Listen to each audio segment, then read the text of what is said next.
Okay, folks, I'm back, and my butter is melted really nicely. So I'm going to add my bacon next.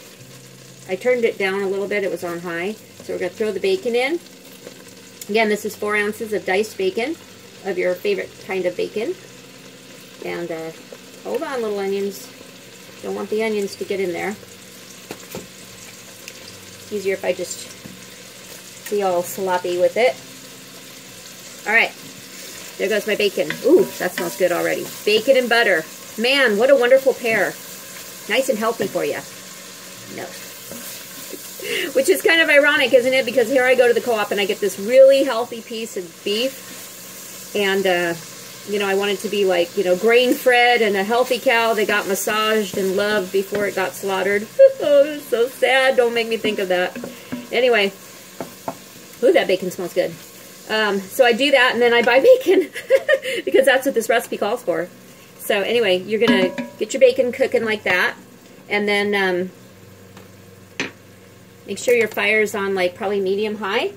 And then you're going to add your onions right away. Throw them in whole. Don't cut them up. Don't cut them up. Put them in whole. And then I think you're going to cook this for a couple of minutes, not very long. And then you're going to add your beef. And your beef has been cut into cubes like this. Well, that piece doesn't want to come apart. There we go. Okay, season nicely with salt and pepper. I need to get a paper towel. So you're going to put your beef in here after you've be careful when you're stirring, because you don't want to damage your onions. They look so pretty when they're in here, and they give it such a wonderful, wonderful aroma. Okay, so there's that, and then wine break. Wine break. So I put on my favorite Cowboy Junkies music, which I love to cook to. It makes me super happy. I'm also happy because it's a gorgeous day today.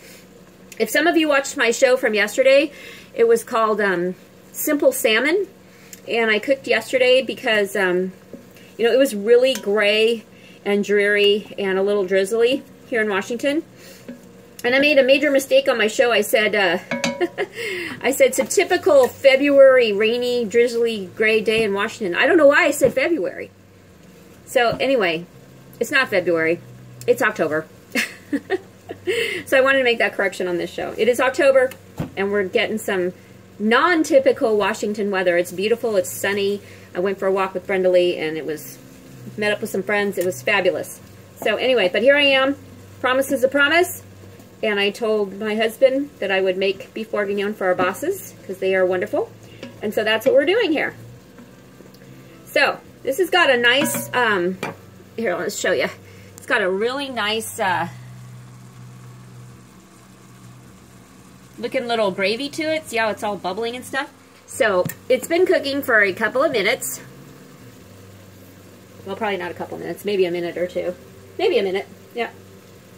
So then what I'm going to do, and I still like to read recipes over and over and over. I'm going to add the meat.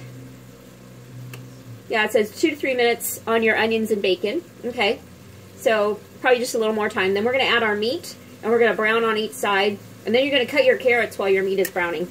And you'll just come back and make sure you stir it frequently so that it browns on all sides. Okay. It almost looks like a little bit too much of the butter for some reason, which I know I cut it just right. Because usually your bacon gets a little crispier. But it's still going to be great flavor.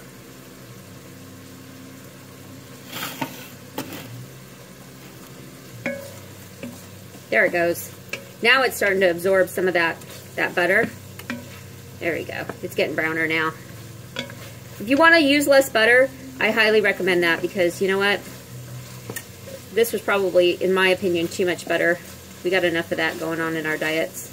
I mean, I don't think butter is unhealthy for you. That's just my personal opinion. Okay, so this is cooked long enough. So I'm going to go ahead and I'm going to start adding my beef to this pot.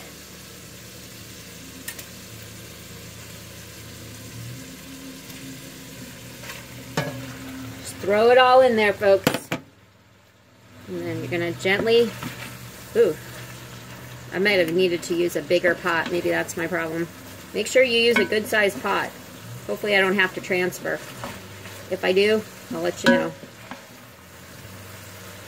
So right now I'm just trying to get all my beef down in there and mixed in thoroughly so that they are. Can everybody see what I'm doing? I don't know if you guys can see me.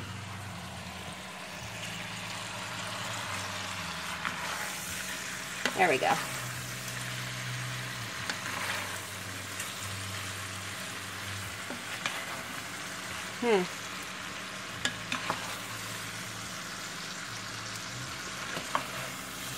All right, so that's going to brown for a couple minutes. I'm going to cut my carrots. Put my fire on, let me turn it down just a little bit so it doesn't stick. Okay, so let's come over here and cut a few carrots. Now the hubs, oh, and the garlic's going to go in too, but the garlic is just 2 cloves. Let me rinse my hands. 2 cloves that are crushed. You'll notice because I'm cooking for somebody else, I'm washing my hands a lot because, yeah, you want to keep your hands. Oh, so yeah, I've got my wonderful steak knife, and you know what, the hubs, he just begged me to try this knife that he sharpened, so I will do it just to make him happy. It works good for smashing the garlic, but yeah, you just want to crush your garlic and then take the top. Oh, that did cut really nicely.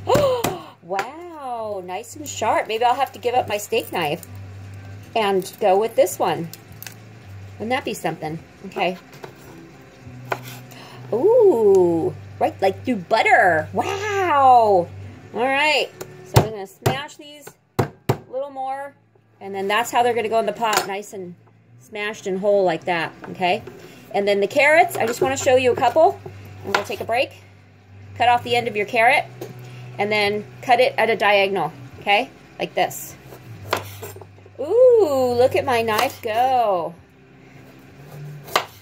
Wow. I don't want that end of the carrot. Okay, I'm going to go stir my meat. But anyway, this is what your carrot should look like. Nice and pretty. Okay, I'm going to go stir my meat and I'll be back. Hang tight.